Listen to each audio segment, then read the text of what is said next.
justamente contra a obrigatoriedade da prescrição médica, que é algo que o Ministério da Saúde já disse que tem a intenção de instituir. Eu queria que você falasse sobre justamente essa prescrição, se você é contra, se você é a favor, como que você vê todas essas questões?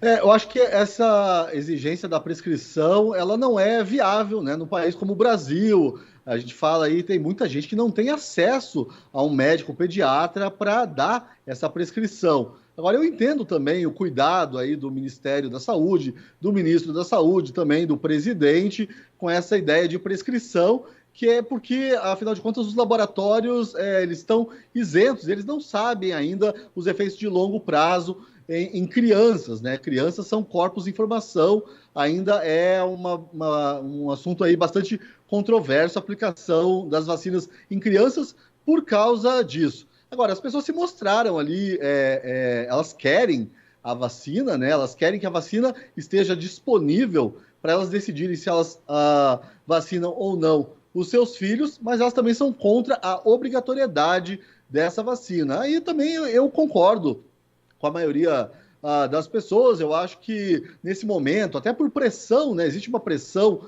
muito grande, o governo tem que disponibilizar essas vacinas, mas não torná-las obrigatórias. Essa obrigatoriedade aí é que mora o perigo, nesse pedido de obrigatoriedade. Agora, a minha opinião aqui, e infelizmente também a opinião do ministro da Saúde ou do presidente, eu acho que elas não importam muito, porque quem vai decidir essa questão, tanto da obrigatoriedade quanto do pedido, da exigência de prescrição médica, vai ser o STF, que a gente sabe. A gente viu ali na reportagem até essa confusão entre ministério, governadores, poder executivo federal. Quem decide no Brasil, quem manda no Brasil mesmo é o STF. E Pousonoff, a gente sabe desde o começo que essa consulta pública, essa audiência pública, eles não são determinantes para essa vacinação acontecer. Desde o início, a pasta já havia dito que ela iria acontecer, mas que seria importante justamente ouvir a sociedade, ouvir também vertentes médicas. Até que ponto o que foi dito, o que foi conversado e o que foi apurado a partir dessa consulta pública, você acha que pode influenciar na decisão do governo a partir de agora?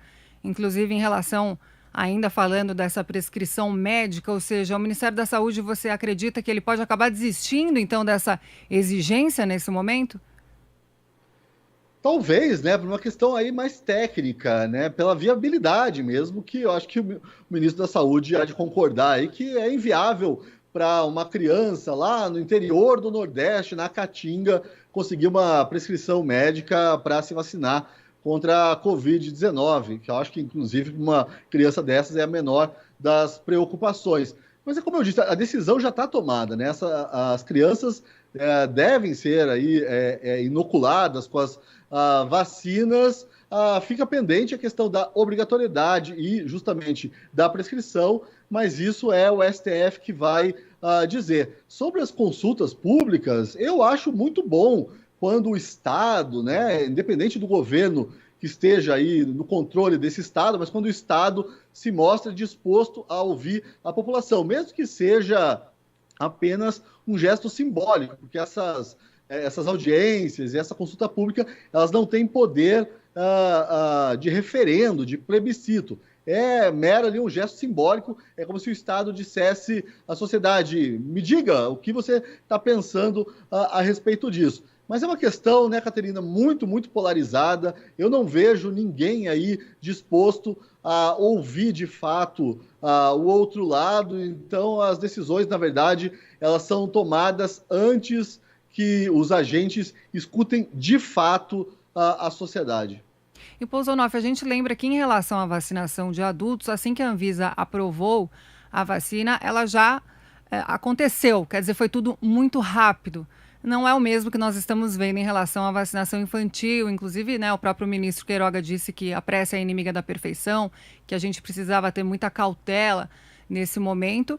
E aí surgiu nesse meio tempo essa questão da consulta pública, da audiência, que não é determinante, mas que acabou sendo um fator de peso também neste momento dentro deste contexto. Mas muitos acreditam que essa vacinação infantil já poderia estar acontecendo, que nós estamos perdendo tempo, que as aulas já vão voltar, né, nesse 2022 e que, portanto, foi uma perda de tempo tudo isso. Como que você avalia esses argumentos? Não, eu discordo disso. Acho que são duas realidades completamente distintas e, nesse sentido, até me sinto órfão da ciência, né, que abandonou até aí estudos sobre faixas etárias, grupos etários que têm, de fato, risco, que estão sob risco de morrer depois de se contaminarem com a Covid-19. Vários aí, a ciência optou pelo controle, né, pela obrigatoriedade do uso de máscaras, lockdown, medidas restritivas, obrigatoriedade de vacinação para grupos etários aí questionáveis, e abandonou um pouco, eu acho, essa discussão que é muito importante. São duas realidades distintas.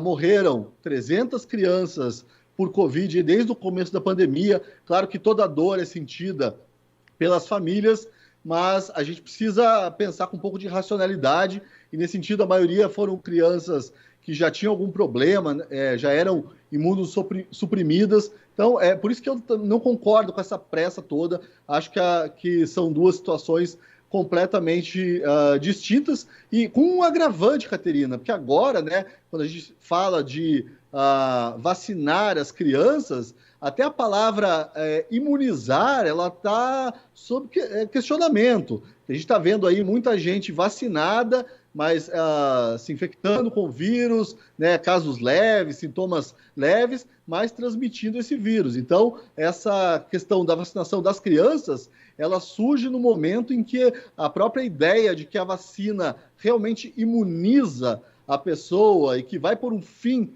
nessa tragédia, né, chamada pandemia de Covid-19, ela é questionável.